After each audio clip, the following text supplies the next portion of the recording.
जय भारत के साथ स्वागत है आप सभी का आपके अपने news channel the CMM news 24/7 पर। तो मॉर्निंग हेडलाइंस में जानेंगे देश और दुनिया की कुछ चुनिंदा महत्वपूर्ण खबरें। तो आज खबरों में 13 सितंबर 2021 सोमवार की खबरों में खबर निकल कर आ रही है। सबसे बड़ी ब्रेकिंग है, भूपेंद्र पटेल होंगे गुजरात के नए CM। आज होगी भूपेंद्र पटेल की शपथ विधि। अब काला धन रखने वालों के लिए बुरी खबर है, स्विस बैंक दे सकता है जानकारी किस किस के पास काला धन है, लिस्ट जारी कर सकता है स्विस बैंक। और इसी के साथ खबर आ रही है, उत्तर प्रदेश से पकड़ा गया झूठी तारीफों का पुल। विज्ञापन में दिखाना था कि यूपी में योगी ने ये बड़े काम किए, ये पुल बनवाया, लेकिन वो पुल निकला कोलकाता का। इसी के साथ खबर आ रही है, लीला फर्नांडिस को हराकर एम्मा रादुकानु ने जीता US ओपन का टाइटल। और साथ ही खबर है, क्या जिंदा है अलकायदा का चीफ अल जवाहिरी। 60 मिनट का वीडियो आया सामने। तो सारी की सारी खबरें बहुत ही महत्वपूर्ण और चुनिंदा है। बने रहिए वीडियो के एंड तक ताकि आपकी कोई भी न्यूज़ अपडेट मिस ना हो। तो आज 13 सितंबर 2021 सोमवार हो चुका है। तो जानेंगे सबसे पहले बड़ी खबर। तो बड़ी खबर में है, भूपेंद्र भाई पटेल सोमवार यानी आज लेंगे CM पद की शपथ। अमित शाह समेत कई राज्यों के मुख्यमंत्री रहेंगे मौजूद। तो अचानक विजय रूपाणी के इस्तीफे के बाद काफ़ी सियासी हलचल मची थी गुजरात की राजनीति में। कल के कल ही फैसला ले लिया गया। अब भूपेंद्र भाई पटेल होंगे गुजरात के नए मुख्यमंत्री। आपको बता दें कि भूपेंद्र भाई पटेल कट्टर हिंदुत्ववादी है और काफ़ी समय से RSS से भी जुड़े हुए हैं। देखते खबर में क्या है। भूपेंद्र भाई पटेल गुजरात के अगले मुख्यमंत्री होंगे। गांधीनगर में BJP विधायक दल की बैठक के बाद यह निर्णय लिया गया। भूपेंद्र भाई पटेल गुजरात के CM पद की सोमवार 13 सितंबर दोपहर 2:02 पर राजभवन लॉन में शपथ लेंगे, जहां 1000 लोगों की बैठने की व्यवस्था की जा रही है। सोमवार को सिर्फ मुख्यमंत्री ही शपथ लेंगे। भूपेंद्र पटेल के शपथ ग्रहण समारोह में अमित शाह भी शामिल होंगे। हरियाणा के मुख्यमंत्री मनोहर लाल खट्टर और मध्य प्रदेश के CM शिवराज सिंह भी सोमवार को गांधीनगर में होने वाले भूपेंद्र भाई पटेल के शपथ ग्रहण समारोह में शामिल होंगे। भूपेंद्र भाई पटेल ने राज्यपाल आचार्य देवव्रत से मुलाकात की है। इससे पहले रविवार शाम को गुजरात के नए मुख्यमंत्री भूपेंद्र भाई पटेल ने राज्यपाल आचार्य देवव्रत से मुलाकात की। भूपेंद्र भाई पटेल के साथ पूर्व मुख्यमंत्री विजय रूपाणी और प्रदेश अध्यक्ष CR पाटिल भी मौजूद थे। राजभवन में भूपेंद्र भाई पटेल के साथ केंद्रीय मंत्री मनसुख मांडविया, प्रहलाद जोशी, नरेंद्र सिंह तोमर समेत BJP के कई बड़े नेता भी मौजूद रहे। तो ये बिग ब्रेकिंग है, आज शपथ लेंगे भूपेंद्र भाई पटेल गुजरात के मुख्यमंत्री के तौर पर। बढ़ते अगली खबर की और। अगली खबर में है, काला धन रखने वालों के लिए बुरी खबर। स्विस बैंक इस महीने भारत को सौंपेगा अहम जानकारी।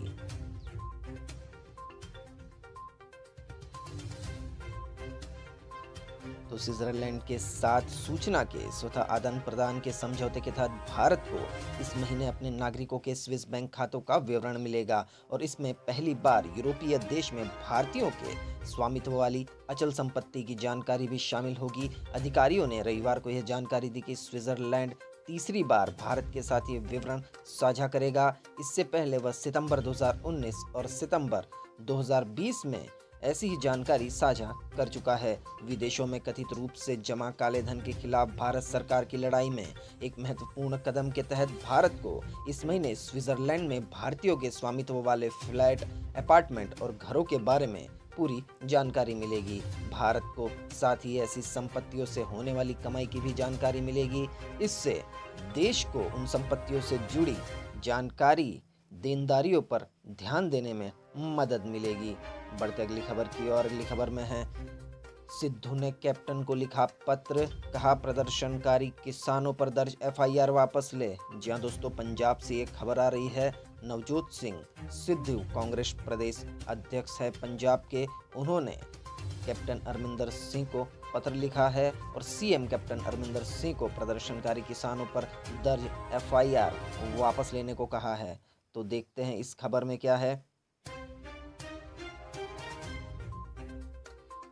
पंजाब कांग्रेस के अध्यक्ष नवजोत सिंह सिद्धू ने राज्य के मुख्यमंत्री कैप्टन अमरिंदर सिंह को पत्र लिखा है। पत्र में सिद्धू ने 10 सितंबर को हुई 32 किसान यूनियनों के साथ बैठक का हवाला देते हुए जल्द एक्शन लेने की बात कही है। उन्होंने पत्र में कहा है कि केंद्र सरकार द्वारा लाए गए 3 कृषि कानून के विरोध में प्रदर्शन के दौरान किसानों के खिलाफ हुई एफआईआर को वापस ले। इसके अलावा सिद्धू ने सीएम को लिखे पत्र में कहा कि केंद्र सरकार के आदेश के अनुसार फसलों की खरीद से पहले भूमि के स्वामित्व के विवरण का पता लगाने के लिए भूमि अभिलेख फर्द मंगाने का डर किसानों को सता रहा है। मैं व्यक्तिगत रूप से मानता हूं कि यह एक अन्याय है और अधिकांश किसानों के खिलाफ है जो पट्टे अनुबंध के आधार पर जमीन पर खेती करते हैं। तो ये बड़ी खबर आई है पंजाब से, बहुत ही अच्छी पहल है किसानों के लिए। बढ़ते अगली खबर की ओर। अगली खबर है पश्चिम बंगाल से। पश्चिम बंगाल में हिंसा मामले में सीबीआई ने गिरफ्तार किए 11 आरोपी, उनकी जांच जारी। से खबर आ रही है पश्चिम बंगाल में विधानसभा चुनाव के बाद हुई हिंसा और अन्य अपराधों से संबंधित 2 अलग-अलग मामलों में सीबीआई ने 11 आरोपियों को गिरफ्तार किया है। इनमें से 7 आरोपियों को 12 सितंबर को गिरफ्तार किया गया, जबकि 4 को 11 सितंबर को गिरफ्तार किया गया था। सीबीआई ने कलकत्ता उच्च न्यायालय के आदेश पर इन मामलों की जांच राज्य पुलिस से अपने हाथों में ली और केस दर्ज किए। फिलहाल मामलों की जांच जारी है। सीबीआई ने रविवार को कूच बिहार से 7 लोगों को गिरफ्तार किया है। अधिकारियों ने बताया कि पीड़ित हरधन रॉय के परिवार ने शिकायत की थी कि आरोपियों में शामिल अर्जुन मुंडा रॉय को 3 मई को राजा घोड़ा नदी के पास ले जाया गया था। वहां वह खून से लथपथ मिले थे। प्राथमिकी के मुताबिक रॉय को अस्पताल ले जाया गया, वहां इलाज के दौरान उनकी मृत्यु हो गई। तो पश्चिम बंगाल में विधानसभा चुनाव के दौरान हुई हिंसा में अब सीबीआई की जांच बैठ चुकी है। बढ़ते अगली खबर की और। अगली खबर में है राम भक्तों पर गोली चलाने वाली तालिबान समर्थक मानसिकता को बर्दाश्त न करे, सीएम योगी ने दिया यह बयान। उत्तर प्रदेश के मुख्यमंत्री योगी आदित्यनाथ ने रविवार को पूर्वी उत्तर प्रदेश के कुशीनगर और संत कबीर जिलों में करोड़ रुपए की परियोजनाओं का उद्घाटन एवं शिलान्यास किया तथा विपक्षी दलों खासकर समाजवादी पार्टी पर तीखा प्रहार करते हुए कहा कि राम भक्तों पर गोली चलाने वाली तालिबान समर्थक जातिवादी वंशवादी मानसिकता को प्रदेश की जनता कतई बर्दाश्त न करे। आपको बता दें कि तालिबान की जो जातिवादी वंशवादी मानसिकता है, वैसी ही मानसिकता दोस्तों यहाँ भारत में आरएसएस और हिंदुत्व के एजेंडे में पाई जाती है। तो खबर आप समझ सकते हैं। बढ़ते अगली खबर की ओर। अगली खबर में है जम्मू कश्मीर राजौरी में सुरक्षा बलों के साथ मुठभेड़ में एक आतंकी को मार गिराया।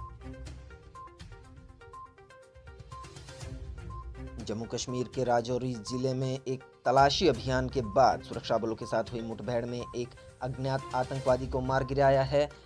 अधिकारियों ने रविवार को बताया कि मंजाकोट के क्षेत्र बरोड गली के पास डोरी माल में आतंकवादियों ने सेना और पुलिस के एक संयुक्त तलाशी दल पर गोलीबारी शुरू कर दी। उन्होंने बताया कि अंतिम समाचार मिलने तक मुठभेड़ जारी रही थी। मारे गए आतंकवादी और उसके संगठन की पहचान अभी तक नहीं हुई है। अधिकारियों के अनुसार रविवार तड़के बारोट गली के जंगल वाले इलाके में थाना मंडी के हिस्सों में पुलिस तथा सेना ने संयुक्त अभियान शुरू किया। इससे पहले सुरक्षा बलों को खुफिया सूचना मिली थी कि घुसपैठ करने में सफल रहे आतंकियों का एक समूह जंगल में छुपा हुआ है। उन्होंने बताया कि मारे गए आतंकवादी और उसके संगठन की पहचान अभी तक नहीं हुई है। बढ़ते अगली खबर की और। अगली खबर में है भाजपा ने गुजरात में भूपेंद्र पटेल को अपना आखिरी मुख्यमंत्री चुना है। हार्दिक पटेल ने दिया बयान। तो हार्दिक पटेल ने कहा कि भाजपा ने अपना आखिरी मुख्यमंत्री चुना है। इसका मतलब अभी के बाद भाजपा की सरकार नहीं आएगी, ऐसा तोड़ मरोड़ कर बयान दिया है हार्दिक पटेल ने। जानते क्या है खबर में। पाटीदार नेता हार्दिक पटेल ने रविवार को कहा कि भूपेंद्र पटेल गुजरात में भाजपा के आखिरी मुख्यमंत्री होंगे क्योंकि जनता ने कम से कम 25 साल के लिए भगवा पार्टी को सत्ता से बेदखल करने का फैसला कर लिया है। गौरतलब है कि भूपेंद्र पटेल पाटीदार समुदाय से ही आते हैं। उल्लेखनीय है कि विजय रूपाणी के इस्तीफे के एक दिन बाद रविवार को आज भाजपा विधायक दल ने भूपेंद्र पटेल को शपथ विधि करने के लिए कहा है। उनको मुख्यमंत्री चुन लिया है। सर्वसम्मानित नेता चुनने के बाद आज उनकी शपथ विधि होनी है। भूपेंद्र पटेल आज मुख्यमंत्री पद की शपथ लेंगे। उसी के साथ ही वो गुजरात के मुख्यमंत्री भी बन जाएंगे। कांग्रेस की गुजरात इकाई के कार्यकारी अध्यक्ष हार्दिक पटेल ने राज्य के नामित मुख्यमंत्री के नाम लिखे खुले पत्र में कहा कि वह एक साल में क्या हासिल करेंगे। अगले विधानसभा चुनाव होने हैं जो भाजपा पिछले 25 साल में नहीं कर सकी, क्या नए मुख्यमंत्री एक साल में कर पाएंगे। तो हार्दिक पटेल ने बहुत ही खूबसूरत बयान दिया है कांग्रेस की तरफ से अपनी पॉलिटिक्स के लिए। बढ़ते अगली खबर की ओर। अगली खबर है रूस से हवाई पट्टी से 4 किलोमीटर दूर घटनाग्रस्त हुआ यात्री विमान, 16 लोग थे सवार।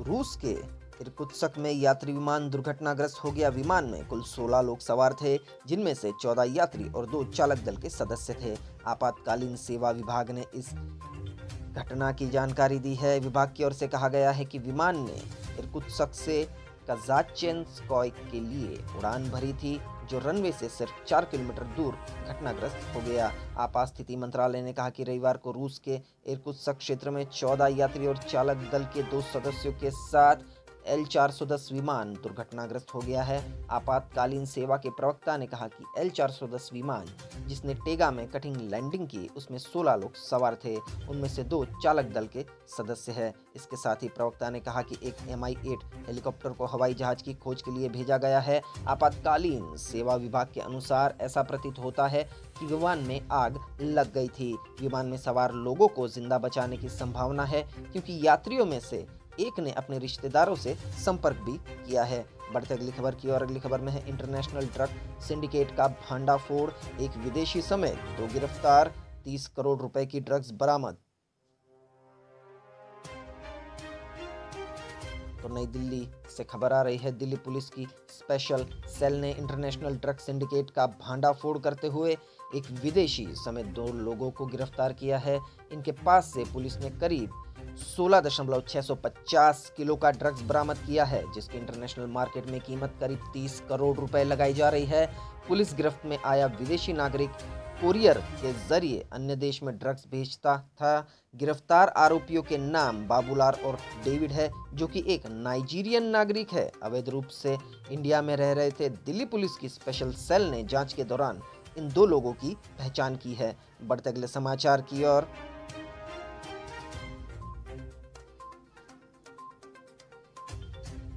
तो अगले समाचार में है जोमेटो 17 सितंबर से किराना सामानों की डिलीवरी करेगा बंद।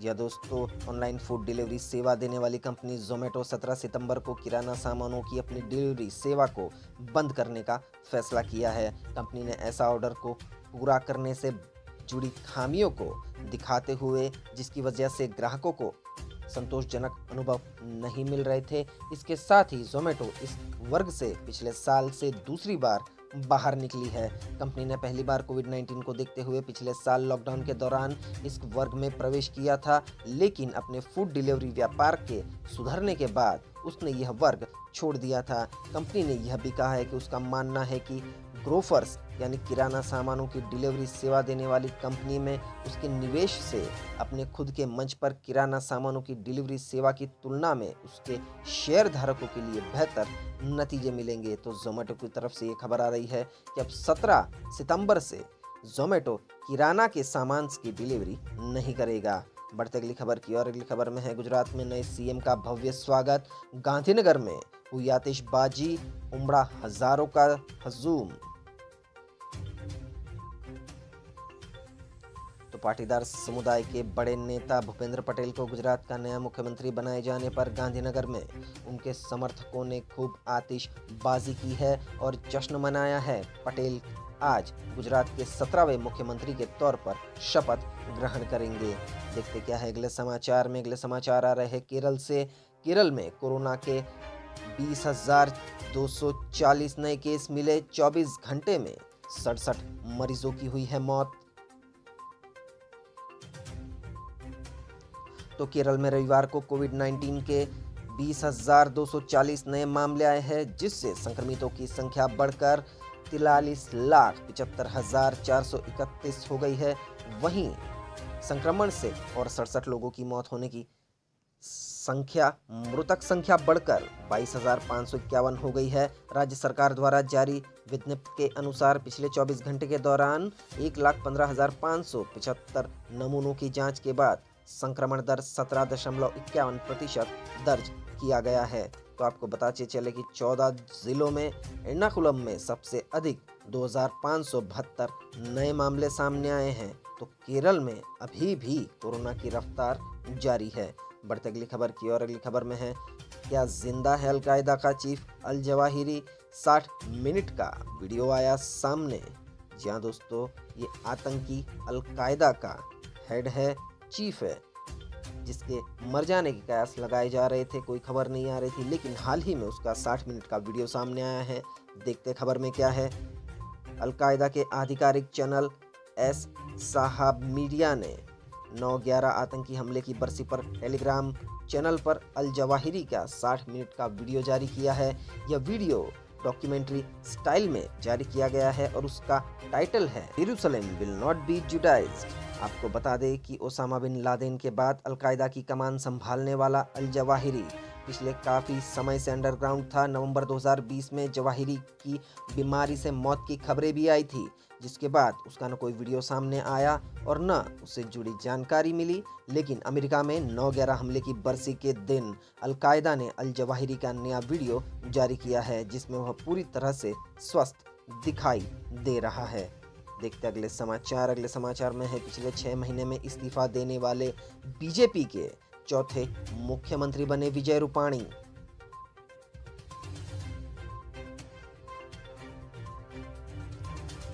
तो विजय रूपाणी पिछले 6 महीनों में हटाए जाने वाले भाजपा के चौथे मुख्यमंत्री बन गए हैं। एक आश्चर्यजनक कदम में रूपाणी ने राज्य चुनाव से लगभग 15 महीने पहले शनिवार को गुजरात के मुख्यमंत्री पद से इस्तीफा दे दिया। रूपाणी 3 राज्यों उत्तराखंड, कर्नाटक और गुजरात में 6 महीने के अंदर बदले जाने वाले चौथे मुख्यमंत्री है।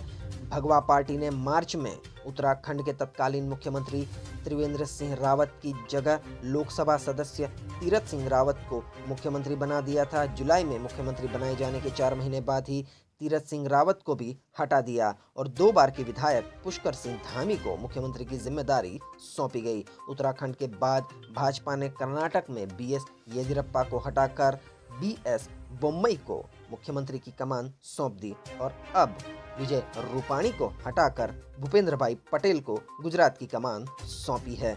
बढ़ते अगली खबर की और अगली खबर में है, इंदिरा को अयोग्य ठहराने के इलाहाबाद हाई कोर्ट के फैसले ने भारत को हिला दिया था। सीजेआई यानी चीफ जस्टिस ऑफ इंडिया ने दिया बयान।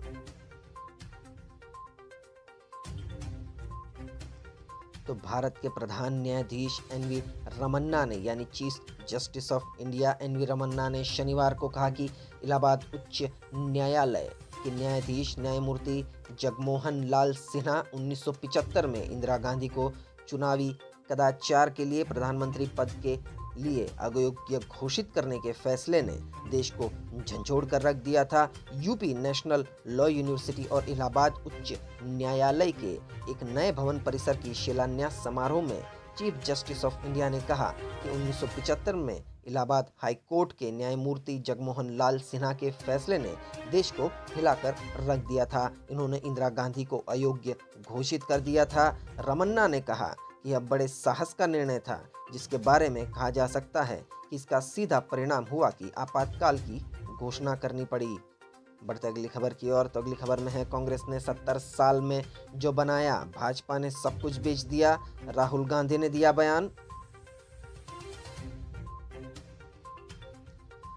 तो कांग्रेस नेता राहुल गांधी ने शनिवार को भाजपा के नेतृत्व वाली केंद्र सरकार पर हमला बोलते हुए कहा कि उन्होंने 7 साल में सब कुछ बेच दिया जो कांग्रेस के नेतृत्व वाली सरकारों ने 70 साल में बनाया था।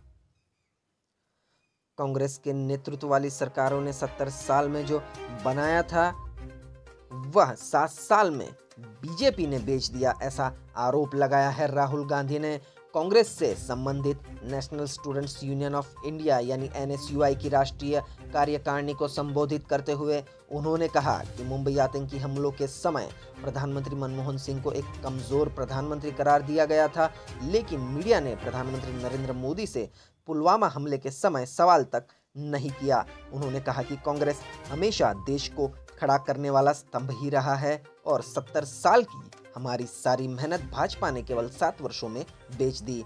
जब मुंबई पर हमला हुआ था तो मनमोहन सिंह को मीडिया ने एक कमजोर प्रधानमंत्री कहा था, लेकिन पुलवामा हमले के वक्त मीडिया ने एक भी सवाल नहीं उठाए। उन्होंने कोरोना वायरस महामारी के दौरान कड़ी मेहनत करने के लिए एनएसयूआई के सदस्यों की भी प्रशंसा की।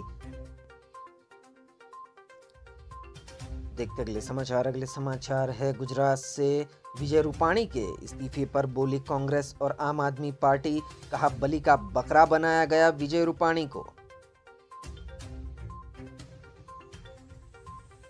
गुजरात में विपक्षी दल कांग्रेस और आम आदमी पार्टी आप ने शनिवार को दावा किया कि मुख्यमंत्री पद से इस्तीफा देने वाले विजय रूपाणी ने भारतीय जनता पार्टी भाजपा की नाकामियों की कीमत चुकाई है। कांग्रेस ने कहा कि भाजपा केवल मुख्यमंत्री को बदलकर अपनी रिमोट नियंत्रित सरकार की विफलता को छिपा नहीं सकती। कांग्रेस के प्रदेश अध्यक्ष अमित चावड़ा ने कहा कि भाजपा ने राज्य सरकार के कुशासन और आपराधिक लापरवाही को छिपाने के लिए विजय रूपाणी का इस्तीफा ले लिया। सरकार की नाकामी के कारण कोविड-19 महामारी की दूसरी लहर के दौरान 3 लाख लोगों की मौत हुई थी। देखते अगले समाचार है एमपी से। एमपी में 24 घंटे में 14 नए मामले। जबलपुर में लगातार दूसरे दिन 8 पॉजिटिव मिले। भोपाल में 2, धार, पन्ना, राजगढ़, विदिशा में 1-1 पॉजिटिव। प्रदेश में अभी भी 138 एक्टिव केस है जारी। तो कोरोना से रिलेटेड एमपी से ये खबर आई है। मध्य प्रदेश में शनिवार को कोरोना के 14 नए मरीज मिले हैं। इनमें से जबलपुर में 8, भोपाल में 2, धार, पन्ना, राजगढ़, विदिशा में 1-1 पॉजिटिव मरीज मिला है। जबलपुर में लगातार दूसरे दिन 8 नए मामले सामने आए हैं। इसी के साथ ही प्रदेश में 6 दिनों में 71 कोरोना पॉजिटिव लोग आ चुके हैं। इसमें सबसे ज्यादा जबलपुर में 37 मरीज है। आपको बता दें कि जबलपुर कोरोना का हॉटस्पॉट बन रहा है। यहाँ प्रदेश में सबसे ज्यादा संक्रमित मिले हैं। शनिवार को 3 नए जिलों में भी संक्रमित मिले हैं। 6 दिनों में भोपाल में 10, इंदौर में 9, अनूपपुर में 3, ग्वालियर, राजगढ़ में 2-2 संक्रमित मिले हैं। बैतूल, सिवनी, सागर, रतलाम और उज्जैन में 1-1 मामला सामने आया है। प्रदेश में छोटे जिले संक्रमण की जद में आ रहे हैं। शनिवार को विदिशा, धार, पन्ना में 1-1 संक्रमित मिले हैं। बढ़ते अगले समाचार की ओर। तो अगले समाचार में है पासवान की बरसी पर नहीं आए नीतीश कुमार। वहीं रामविलास पासवान की बरसी पर चिराग को तेजस्वी यादव ने लगाया गले। नीतीश के ना आने पर बोले कम से कम शिष्टाचार के नाते भी मुख्यमंत्री को आना चाहिए था। तो तेजस्वी और चिराग अब करीब आते दिखाई दे रहे हैं। रामविलास पासवान की पहली बरसी पर नेता प्रतिपक्ष तेजस्वी यादव रविवार शाम को आयोजन स्थल पर पहुंचे। चिराग पासवान को गले लगाकर उन्होंने संबल दिया, साथ ही धैर्य रखने को कहा। वहीं रामविलास की बरसी पर मुख्यमंत्री नीतीश कुमार के नहीं आने पर तंज भी कसा। नेता प्रतिपक्ष ने कहा कि मुख्यमंत्री को कम से कम शिष्टाचार तो दिखाना चाहिए था। दिवंगत नेता रामविलास पासवान के साथ उन्होंने राजनीति भी की है, इसके बावजूद भी वह नहीं आए हैं। ये सीएम का व्यक्तिगत फैसला है, लेकिन उन्हें शिष्टाचार दिखाना चाहिए था। देखते अगली खबर में है विज्ञापन पर घिरी योगी सरकार, टूट गए तारीफों के पुल। योगी के विज्ञापन में लगी कोलकाता में मां फ्लाईओवर की फोटो। आपका तंज, बंगाल से फ्लाईओवर उठाकर यूपी लाई योगी आदित्यनाथ। जी हाँ दोस्तों, बीजेपी आईटी सेल की तरफ से काफी बार ये गलतियां होती रहती है। इस बार एक गलती हुई है कि काम योगी आदित्यनाथ का दिखाना था, बीजेपी का दिखाना था कि क्या क्या बड़े काम और अचीवमेंट्स की है योगी आदित्यनाथ सरकार ने। तो एक पुल भी बनाया है, यह डिक्लेयर करना था उनको विज्ञापन में, लेकिन यह पुल निकला कलकत्ता का। देखते हैं खबर में क्या है। तो उत्तर प्रदेश सरकार का विज्ञापन एक बार फिर से विवादों के घेरे में है। इस बार अंग्रेजी अखबार इंडियन एक्सप्रेस में प्रकाशित विज्ञापन को लेकर सवाल खड़े हो रहे हैं। इसमें मुख्यमंत्री योगी आदित्यनाथ के साथ कोलकाता में मां फ्लाईओवर की तस्वीर है, विकास की तस्वीरें लगा दी गई है। पास ही JW मैरिटल होटल भी दिखाई दे रहा है, जिसको आप तस्वीरों में देख सकते हैं। ये ब्रिज कलकत्ता का है। जी हाँ दोस्तों, सोशल मीडिया पर इसको लेकर मुख्यमंत्री योगी आदित्यनाथ को लोग ट्रोल भी कर रहे हैं। वहीं आम आदमी पार्टी ने भी इन पर तंज कसा है कि योगी आदित्यनाथ कलकत्ता से ये ब्रिज उठाकर यूपी लाए हैं। बढ़ते अगली खबर की ओर। तो अगली खबर में है गुजरात की राजनीति, पहली बार विधायक बने भूपेंद्र पटेल, गुजरात के 5वें पाटीदार सीएम बने। नाराज पाटीदारों को मनाने के लिए मोदी शाह ने चला है दांव। तो विजय रूपाणी ने ही नाम सुझाया था भूपेंद्र पटेल का, जो आज सीएम पद की शपथ लेंगे, गुजरात के मुख्यमंत्री बनेंगे। तो भारतीय जनता पार्टी ने 24 घंटे से कम समय में गुजरात के नए मुख्यमंत्री के नाम का ऐलान कर दिया है। आपको बता दें कि गुजरात के अहमदाबाद के घाटलोडिया विधानसभा क्षेत्र से विधायक भूपेंद्र पटेल राज्य के नए मुख्यमंत्री होंगे। आपको बता दें कि भूपेंद्र पटेल 2017 में पहली बार ही विधायक बने हैं और 4 साल में ही बीजेपी आलाकमान ने उन्हें सीएम पद से नवाजा है। बढ़ते अगली खबर की ओर। अब नितिन पटेल का क्या होगा? गुजरात के मुख्यमंत्री बनने का आखिरी मौका भी चूक गए नितिन पटेल। क्या उत्तराखंड के राज्यपाल बनाए जाएंगे या ये सत्ता भी उनसे छीन ली जाएगी? तो नितिन पटेल को काफ़ी इच्छा थी गुजरात का सीएम बनने की। पाटीदार आंदोलन से ही ये कयास लगाए जा रहे थे कि नितिन पटेल को सीएम बनना है, लेकिन बीजेपी ने नितिन पटेल को उप मुख्यमंत्री ही रखा, गुजरात का सीएम नहीं बनाया। यह आखिरी मौका था नितिन पटेल के पास चीफ मिनिस्टर बनने का, लेकिन यह आखिरी मौका भी नितिन पटेल ने खो दिया। उनकी जगह पर भूपेंद्र भाई पटेल को गुजरात का सीएम बनाया गया। अब नितिन पटेल को उत्तराखंड का राज्यपाल बनाए जाने की चर्चा है। अब देखना ये है कि सही में नितिन पटेल को उत्तराखंड का राज्यपाल बनाया जाता है कि ये सीट भी वो अपने हाथ से गंवा सकते हैं। बढ़ते अगली खबर की ओर। अगली खबर में है तालिबान ने महिलाओं को दी यूनिवर्सिटी जाने की इजाज़त। जी हाँ दोस्तों, अफगानिस्तान में तालिबान सरकार का शासन शुरू होते ही उसने अपने रंग दिखाना शुरू कर दिया है। उसने महिलाओं की शिक्षा से संबंधित नए नियम जारी किए हैं। तालिबान सरकार ने उन्हें शिक्षा लेने की इजाज़त तो दे दी है, लेकिन साथ ही कई शर्तें भी रखी है। अफगानिस्तान के उच्च शिक्षा मंत्री का कहना है कि महिलाएं विश्वविद्यालयों में जाकर ग्रेजुएशन और पोस्ट ग्रेजुएशन लेवल की पढ़ाई कर सकती है, लेकिन लड़के और लड़कियां उनकी कक्षाएं अलग अलग होगी और इस्लामिक कपड़े पहनना भी अनिवार्य होगा। देखते अगली खबर। अगली खबर में है लीला फर्नांडिस को हराकर एम्मा रादुकानु ने जीता यूएस ओपन। जी दोस्तों, यूएस ओपन का टाइटल जीत चुकी है एम्मा रादुकानु, चैंपियन बन चुकी है। देखते खबर में क्या है। यूएस ओपन यानी टेनिस में ब्रिटेन की 18 वर्षीय टेनिस खिलाड़ी एम्मा रादुकानु ने कनाडा की लीला फर्नांडिस को हराकर महिला सिंगल्स का खिताब अपने नाम कर लिया है। एम्मा रादुकानु ने लीला फर्नांडिस को 6-4, 6-3 से हराया। एम्मा रादुकानु ने फाइनल में कनाडा की लीला फर्नांडिस को हराकर 53 साल में खिताब जीतने वाली पहली ब्रिटिश महिला बनने का गौरव हासिल किया है। वह ग्रैंड स्लैम सिंगल्स खिताब जीतने वाली 44 वर्षों में पहली ब्रिटिश महिला खिलाड़ी भी बन चुकी है। तो सीएनएन की तरफ से एम्मा रादुकानु को भी बहुत बहुत शुभकामनाएं। बढ़ते अगली खबर की ओर। तो अब जानेंगे मौसम का हाल कैसा रहेगा। पूरे भारत का अगले 24 घंटे का मौसम का पूर्वानुमान। तो स्काईमेट वेदर के अनुसार अगले 24 घंटों के दौरान पूर्वी गुजरात, दक्षिण राजस्थान के आसपास के हिस्सों, ओडिशा, छत्तीसगढ़, तेलंगाना, विदर्भ और मध्य प्रदेश के अलग अलग हिस्सों में हल्की से मध्यम बारिश हो सकती है। कोंकण, गोवा, तटीय कर्नाटक और केरल में हल्की से मध्यम बारिश हो सकती है। जम्मू कश्मीर, हिमाचल प्रदेश, उत्तराखंड, दिल्ली, हरियाणा, पश्चिम राजस्थान, सौराष्ट्र और कच्छ, बिहार, झारखंड, पश्चिम बंगाल, पूर्वोत्तर भारत, अंडमान और निकोबार द्वीप समूह और मराठवाड़ा में हल्की से मध्यम बारिश संभव है। लक्षद्वीप, आंतरिक कर्नाटक, रायलसीमा और तमिलनाडु में भी हल्की बारिश संभव है। तो इसी के साथ मॉर्निंग हेडलाइंस में देश और दुनिया की चुनिंदा महत्वपूर्ण खबरें यहीं समाप्त होती है। वीडियो को पूरा देखने के लिए आप सभी का बहुत बहुत धन्यवाद। देश और दुनिया की खबरों के लिए सब्सक्राइब कीजिए द सीएमएम न्यूज़ 24/7 को और बेल आइकन को भी प्रेस कर दीजिए ताकि हर रोज़ की बड़ी न्यूज़ अपडेट आपके मोबाइल पर मिल जाए। मिलते अगले न्यूज़ अपडेट्स के साथ। आपका दिन खुशनुमा रहे। Thank you, take care, good bye, जय भारत।